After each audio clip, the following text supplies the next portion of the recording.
This week at Interior. Interior leaders were in the Klamath Basin this week, meeting with tribes, state and county officials, interagency partners, and water users.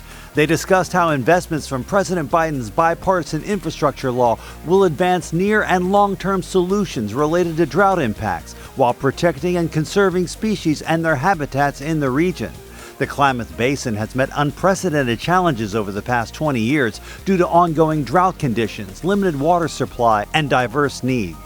Assistant Secretary for Water and Science Tanya Trujillo visited Puerto Rico to see firsthand how land managers are using hydrologic science to make informed decisions, including the U.S. Geological Survey's use of artificial intelligence and machine learning in drought prediction.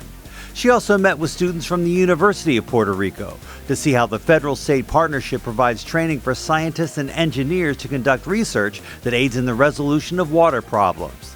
Assistant Secretary for Fish and Wildlife and Parks Shannon Estanos was in Florida to highlight how investments from the Bipartisan Infrastructure Law will help remove barriers to fish passage and reopen access to miles of upstream habitat for fish and other animals. These efforts support America the Beautiful, President Biden's decade-long challenge to pursue a locally led and voluntary nationwide effort to conserve, connect, and restore our lands, waters, and wildlife. Assistant Secretary for Indian Affairs Brian Newland was in Minnesota this week, taking part in a Senate Committee on Indian Affairs field hearing.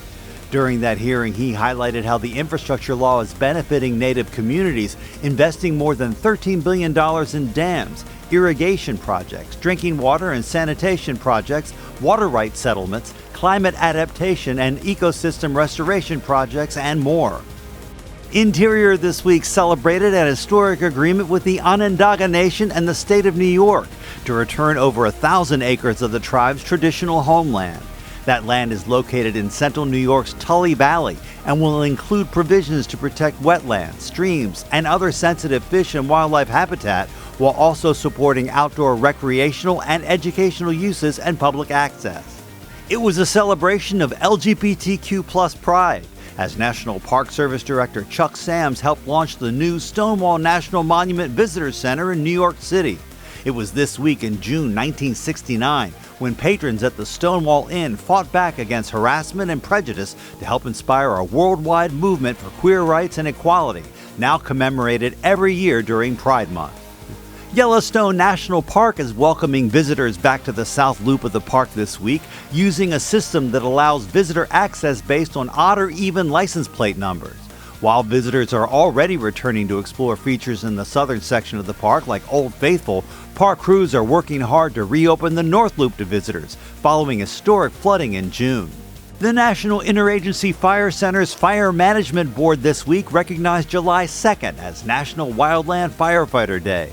The board represents the national fire programs for the Bureau of Indian Affairs, Bureau of Land Management, U.S. Fish and Wildlife Service, National Park Service, and the U.S. Forest Service, along with other partners.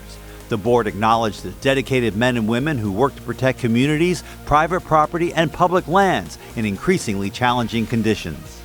And with our social media picture of the week, we wish a happy 50th anniversary to John Hines National Wildlife Refuge.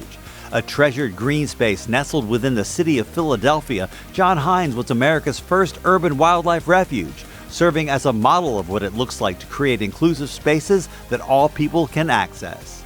Make sure you follow us on Facebook, Instagram, Twitter, and YouTube. Have a great Independence Day weekend. That's this week at Interior.